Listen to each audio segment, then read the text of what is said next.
Hey, it's Eric from wanderwitheric.com. Today I'm in Hudson, Massachusetts at the American Heritage Museum, which is a world-class collection of armored vehicles and other cool stuff too. I wanted to take this opportunity to show you how American armored vehicles have evolved over the past century or so. So we're going to take a look around the museum, look at some of the American tanks here and other vehicles too. As usual, if you like what you see in today's video, please click the like button. Please subscribe to the channel, ring the bell to get notified whenever I post something new. Share it with all your friends. Leave a comment down below so I can hear what you thought about it. Now that that's all out of the way, let's go wander around the American Heritage Museum and see how American tanks have evolved.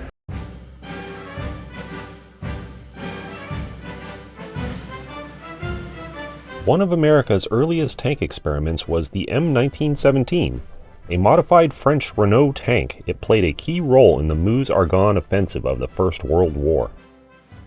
After the Great War, America had become an industrial powerhouse. As the world teetered on the brink of war, the U.S. would stop building cars and start building tanks instead. American tanks first saw combat in the North African theater, spearheaded by the M3 Lee. The 75mm gun proved deadly effective against German armor in the desert.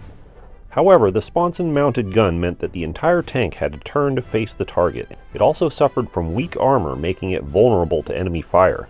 Despite its flaws, the M3 saw wide service throughout the war, especially in the Pacific. The Lee was also exported to Allied countries including Britain and the USSR through Lend-Lease. Improvements to the Lee's design would result in the development of the iconic M4 Sherman tank. More about that later. The M5A1 Stuart light tank was developed as an improvement to the earlier M3 Stuart with a more powerful engine, thicker armor, and better suspension. The tank saw combat in North Africa, Italy, and the Pacific, and was used mostly for reconnaissance and support. The M5A1 Stuart was the standard American light tank until 1944 when the M24 Chaffee started appearing in numbers.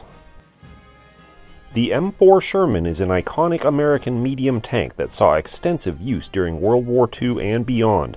It was developed as an improvement to the earlier M3 Lee, moving the main 75mm gun into a turret that could turn all the way around. The Sherman was the quintessential jack-of-all-trades, master of none. Probably its biggest strengths were its reliability, as well as its assembly line production and modular parts. This version, the M4A1, was the first improved version. The entire upper hull was one giant fully cast piece. Shermans were originally sent to Britain under Lend-Lease and debuted at the Second Battle of El Alamein in 1942. The Americans first fielded it in the invasion of North Africa later that year. Thereafter, Sherman served on all major fronts of the Second World War for its duration, and later saw action in Korea and in the Arab-Israeli Wars under Israeli service.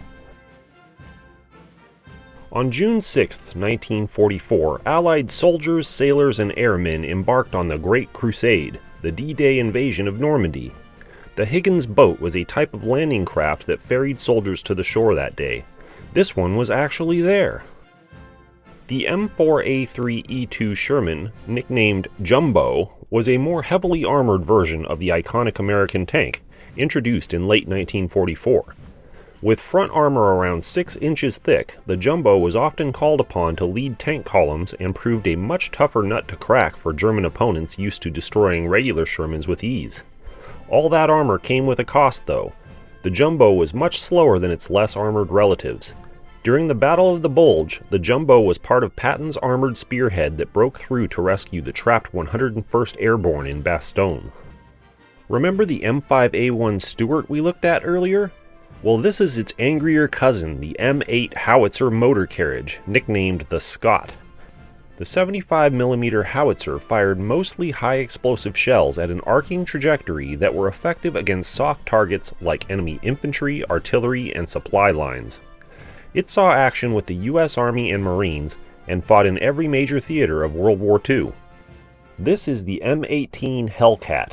It's a tank destroyer tasked with hunting down and destroying enemy armor. It excelled at this task due to its high speed and powerful 76mm main cannon.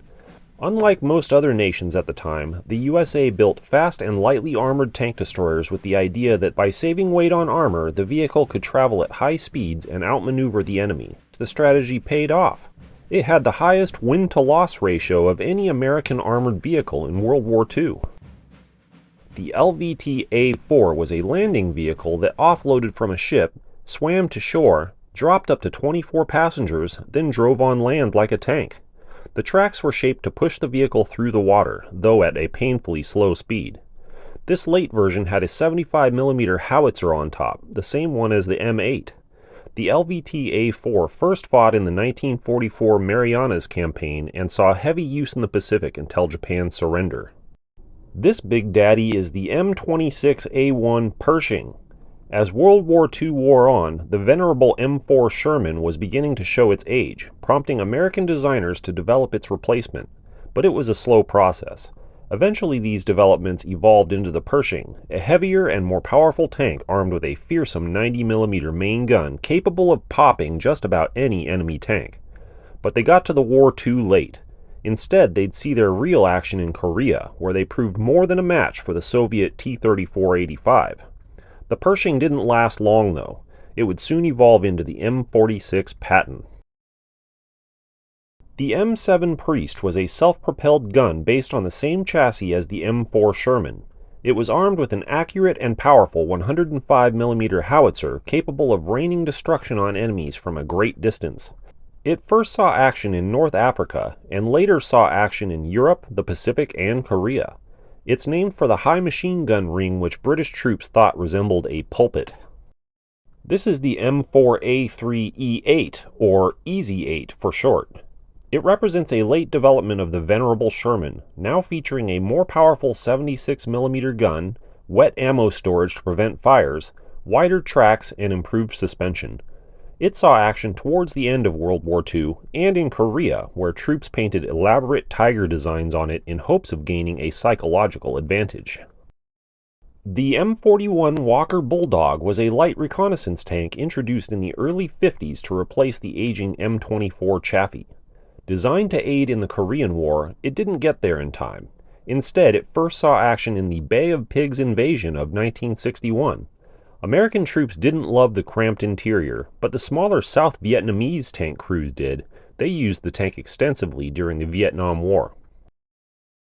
The M48 Patton, the third tank of that name, was America's first example of what we now call main battle tanks. During the Korean War, it became clear that the old World War II tanks weren't cutting it. A flurry of design activity ensued, leading to the M46, M47, and eventually M48 Patton tanks. The M48 was the first U.S. medium tank with a crew of 4 instead of 5, and the driver sat in the center instead of off to the side, allowing better control. This tank didn't get to Korea in time. It would see extensive use in Vietnam, under Pakistani control in their conflicts against India, and in Israeli hands during the Arab-Israeli wars. It is still in active use by several countries today. In 1956, a Soviet T-54A tank fell into British hands. Much to their dismay, its armor seemed impervious to Western tank guns of the time.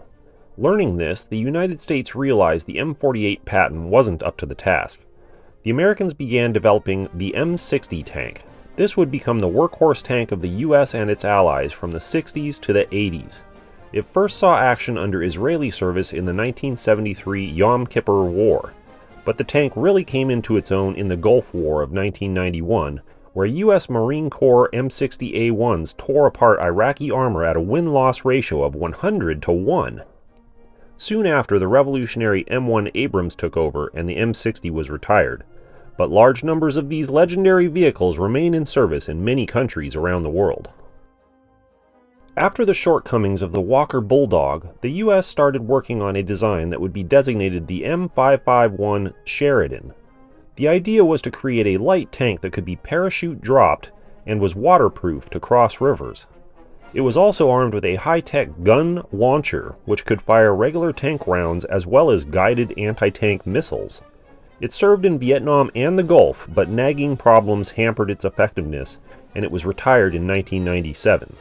The US is still searching for a viable light tank option 25 years later. And last but certainly not least, one of the most iconic tanks ever, the M1A1 Abrams.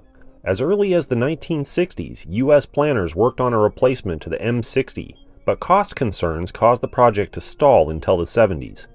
The M1 Abrams tank finally started service in 1980, but remained untested until the Gulf War of 1991.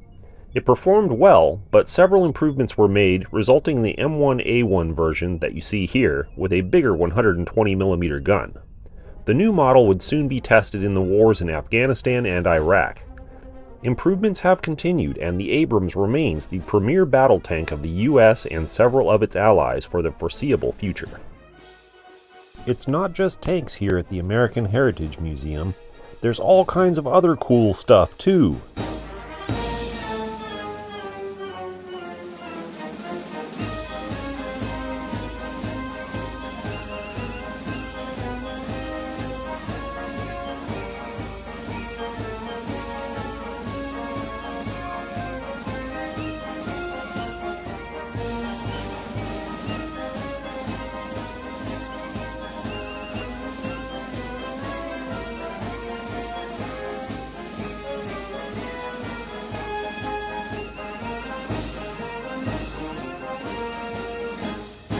Well, there you have it.